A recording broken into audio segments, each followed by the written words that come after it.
रात का समय था और रवि की शिफ्ट पूरी हो चुकी थी।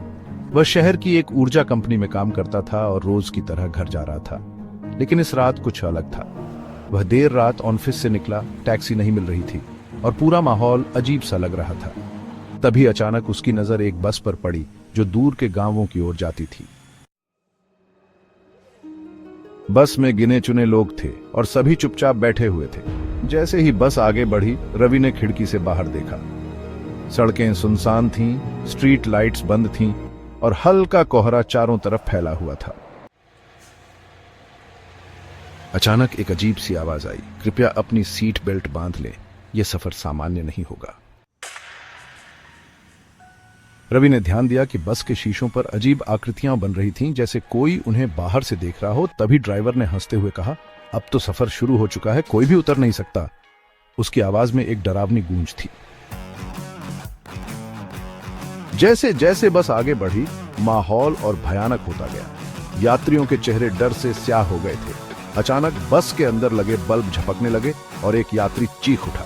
जब रवि ने मुड़कर देखा तो वह यात्री अपनी सीट पर नहीं था, बल्कि उसकी जगह एक कंकाल बैठा था। डर के मारे रवि की सांसें थम गई। उसने चारों तरफ देखा। अब बस में कोई भी इंसान नहीं था, सिर्फ हड्डियों के ढांचे थे जो एक दूसरे को घूर रहे थे।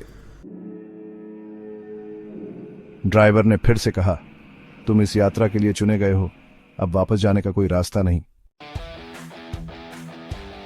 रवि की धड़कनें तेज हो गईं। उसने खिड़की से बाहर छलांग लगाने की कोशिश की, लेकिन शीशे किसी अदृश्य ताकत से बंद हो चुके थे। बस की स्पीड बढ़ती जा रही थी और अब वह किसी अनजान अंधेरे रास्ते पर दौड़ रही थी। अचानक रवि को महसूस हुआ कि बस हवा में तैर रही है। सड़क गायब हो चुकी थी और नीचे गहरी खाई थी। यात्री अब वापस अपनी सीटों पर बैठ गए थे, लेकिन वे अब इंसान नहीं थे, बल्कि मरे हुए आत्माओं के साए थे। यह कहां जा रही है? रवि ने चिल्लाकर पूछा। ड्राइवर ने मुस्कुराते हुए कहा, मृतकों के शहर की ओर, जहां से कोई वापस नहीं आता। रवि ने हिम्मत जुटाकर जेब से एक छोटी सी भगवान की मूर्ति निकाली और जोर से मंत्र पढ़ने लगा। अचानक एक जोरदार झटका लगा और बस की गति धीमी होने लगी। चारों तरफ की भयानक आवाजें तेज होती गईं और अचानक सब कुछ धुएं में बदल गया।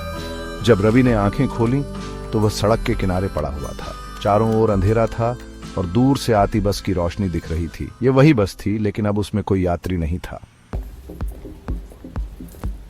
वह किसी तरह भागकर सड़क के दूसरी तरफ गया और पहली ही गाड़ी को रोककर उसमें बैठ गया।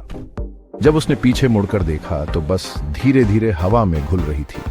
रवि को अब एहसास हो चुका था, वह बस कोई साधारण बस नहीं थी। वह उन लोगों को अपने साथ ले जाती थी जिनकी जिंदगी की घड़ी पूरी हो चुकी होती थी, लेकिन किसी कारणवश रवि आज इस यात्रा से बच गया था। उस रात के बाद उसने कभी भी किसी अजनबी बस में सफर नहीं किया और न ही देर रात अकेले सफर किया। Like, share and subscribe.